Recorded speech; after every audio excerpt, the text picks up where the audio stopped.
Não tem dor no mundo que se compare àquela que vivi naquele dia. Lembro como se fosse agora. Era manhã, e o cheiro de café com pão fresco ainda enchia a cozinha. Eu, uma menina magra de tranças mal feitas, corria para ajudar mamãe a pôr a mesa. Meu pai lia o jornal, como fazia todo domingo. Meus irmãos pequenos brincavam no quintal de terra batida.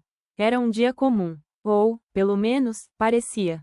Eu tinha só 9 anos. Era inocente, alegre, cheia de sonhos bobos. Nunca imaginei que aquela manhã seria a última em que veria minha família inteira. Foi tão rápido. Um grito vindo da rua. Gente correndo. Cavalos disparados. E depois, o som que ainda hoje me acorda à noite. O estrondo de tiros. Não sabíamos, mas uma briga de terras tinha estourado ali, bem do lado da nossa casa. Homens armados invadiram a rua como um enxame de abelhas furiosas. Meu pai saiu correndo para proteger a gente. Minha mãe me empurrou para debaixo da cama. Fica quietinha, Luzia, ela disse, com os olhos arregalados. Eu tremia tanto que mal conseguia respirar. Depois disso, só lembro dos barulhos, dos gritos, dos tiros, do silêncio. Quando finalmente saí do esconderijo, encontrei um mundo que não reconhecia mais. Meu pai estava caído no quintal. Minha mãe, na cozinha, imóvel. Meus irmãos, desaparecidos. E eu fiquei ali, parada, com as pernas duras como pedra, olhando tudo desmoronar em volta de mim. Naquele dia, a menina que eu era morreu. E nasceu outra Luzia. Uma criança sem casa, sem nome, sem rumo. Fui levada para um abrigo, junto de outras crianças que ninguém queria. Dormíamos em camas enfileiradas, o cheiro de mofo impregnando os travesseiros. Comíamos o que sobrava, e cada um de nós carregava um vazio que palavra nenhuma podia preencher. O tempo passou, mas a ferida ficou. Cada aniversário, cada Natal, cada vez que eu via uma família sorrindo, era como se rasgassem de novo o que restava de mim por dentro. Cresci tentando entender o que tinha acontecido. Por que tanta injustiça? Por que com a minha família? Nunca tive resposta, só o silêncio. E o silêncio, meu filho, às vezes dói mais do que qualquer palavra cruel. Quando completei 13 anos, fui adotada. Mas não era uma adoção de verdade. Era trabalho. Fui parar na casa de uma senhora que me tratava como empregada. De manhã à noite, esfregava, cozinhava, carregava a água. Sem carinho, sem abraço, sem ninguém para chamar de meu. Mas, mesmo assim, havia algo dentro de mim que insistia em sobreviver. Talvez fosse a lembrança da minha mãe sorrindo enquanto arrumava a mesa. Ou o cheiro do café fresco naquela manhã perdida. Talvez fosse a esperança, aquela teimosa esperança, de que um dia, de alguma forma, eu pudesse ter de novo um lar. Uma família, uma vida de verdade. E foi essa esperança que me manteve de pé. Porque, mesmo quando tudo parecia perdido, uma vozinha dentro de mim repetia: "Você ainda vai encontrar o seu lugar, Luzia." E eu acreditei, mesmo sem saber onde seria. Mesmo sem saber se ainda dava tempo. A casa da dona Josefina, onde fui parar, era grande por fora, e fria por dentro. Não havia risos, não havia abraços. Só ordens secas e olhares de desprezo. "Menina, se não fizer direito, vai dormir sem jantar", ela gritava quase todos os dias, mesmo quando eu tentava dar o melhor de mim. Eu, com 13 anos e um corpo franzino, passava as manhãs ajoelhada no chão, esfregando cada canto da casa, enquanto sonhava acordada olhando pela janela. Os outros meninos da rua iam para a escola. Eu nem sabia mais como segurava um lápis. Aprendi cedo que, ali, eu era invisível. E quando a gente cresce sem ser vista, começa a duvidar que exista de verdade. As noites eram as piores. Depois que terminava todo o serviço, deitava numa caminha pequena no quartinho dos fundos. Era o único lugar onde eu podia chorar em silêncio, sem medo de levar uma bronca ou uma surra. Muitas vezes, abraçava um travesseiro velho e pedia a Deus para me levar. "Não aguento mais, meu Deus, por favor, me leva." Mas Deus, ao que parecia, tinha outros planos. Foi num desses dias que conheci Dona Matilde. Ela era vizinha da Dona Josefina, uma mulher de cabelo branco e olhos azuis que pareciam ver além das paredes e dos sorrisos falsos. Um dia, ela me chamou no portão. "Menina, vem cá. Como é seu nome?" Luzia, respondi, quase sem voz. Luzia, bonito. Você estuda? Balancei a cabeça, sem coragem de dizer que não. Ela olhou para mim de um jeito que ninguém tinha olhado há muito tempo, como se eu fosse gente. A partir daquele dia, toda vez que eu passava pela rua, Dona Matilde me chamava. Dava um pedaço de bolo, um copo de leite quente, um sorriso. Coisa simples, mas para mim, era como ganhar o mundo.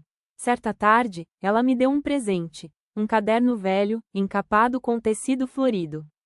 Para você escrever sua história, Luzia. Para nunca esquecer quem você é, ela disse. Abracei aquele caderno como se fosse um tesouro. E foi nele que, pela primeira vez em anos, comecei a escrever. Meu nome é Luzia. Eu existo. Cada palavra era um fio que me puxava de volta para a vida. Cada frase era uma pequena vitória contra o esquecimento. Escrevi sobre minha mãe, sobre o cheiro do café, sobre o dia em que tudo acabou. Escrevi sobre o abrigo, sobre as noites de medo, sobre a solidão. Mas também escrevi sobre esperança. Sobre o sonho de um dia ser livre. De um dia ser feliz. O caderno virou meu melhor amigo. E Dona Matilde virou meu anjo. Ela começou a me ensinar a ler melhor, a escrever com mais cuidado.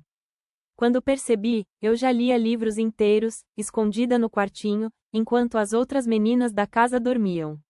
Foi ela também que me ensinou a sonhar de novo. Você pode ser qualquer coisa, Luzia.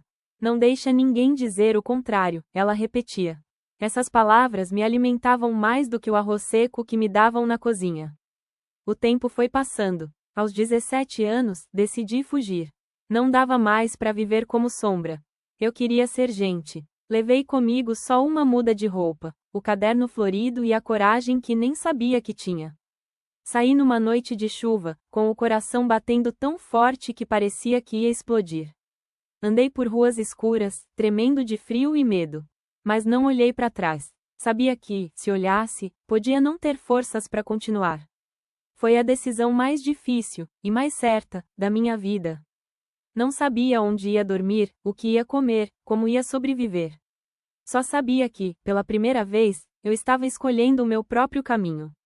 Eu estava assustada. Sim, mas também, eu estava viva. E pela primeira vez em muitos anos, eu sentia esperança de novo. A jornada estava só começando. E mal sabia eu que o pior, e o melhor, ainda estavam por vir. Fugir foi só o começo. Passei dias vagando pelas ruas da cidade, com fome, medo e frio. Dormia em praças, embaixo de marquises, e às vezes aceitava abrigo em igrejas que abriam as portas para quem não tinha nada. As pessoas me olhavam como quem vê um cisco no chão. Invisível. Mas eu já estava acostumada a ser invisível. O que me assustava de verdade era a fome e a solidão. Certa manhã, acordei com o sol batendo no rosto e o estômago vazio de 2 dias. Estava sentada no degrau de uma padaria, olhando o movimento das pessoas, quando um homem de jaleco branco se aproximou. Era seu Joaquim, o dono do pequeno comércio. Ele não perguntou muita coisa. Apenas disse: "Menina, quer um emprego?" Eu mal acreditei. Naquela tarde, comecei a trabalhar na padaria. Limpava o chão, lavava as bandejas, ajudava a colocar os pães nas vitrines. Não ganhava quase nada, mas tinha onde dormir. Um quartinho nos fundos, pequeno, mas meu. E, pela primeira vez em muito tempo, tinha comida quente no prato. Pão e café preto, o cheiro que me fazia lembrar da minha infância perdida. Com o dinheiro que sobrava, comecei a guardar moedas num vidrinho escondido. Cada moeda era uma promessa, de liberdade, de futuro, de dignidade. À noite, depois do expediente, sentava no meu quartinho e escrevia no caderno florido. Contava meus dias, meus medos, meus pequenos triunfos. Contava que, apesar de tudo, eu ainda estava aqui. Foi trabalhando na padaria que conheci Elias. Ele era entregador, moreno, tímido, com sorriso fácil. Tinha perdido a mãe ainda pequeno, como eu. Talvez por isso, nossos silêncios se entendiam. Ele foi o primeiro a me chamar de Lu, o primeiro a perguntar como eu estava sem esperar uma resposta automática. Elias me ensinou a andar de bicicleta. Me levava para ver o rio nas tardes de domingo. E, mais importante, me fazia rir. Rir de verdade. Aos 22 anos, casei com ele. Sem vestido branco, sem festa, sem ninguém para jogar arroz.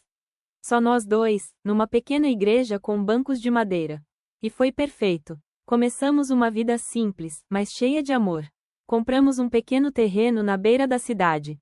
Construímos uma casinha de madeira com as próprias mãos. Tijolo por tijolo, prego por prego. Cada martelada era um grito de liberdade. Essa vida é minha. Tivemos 3 filhos, 3 presentes que a vida me deu quando eu já tinha quase perdido a fé.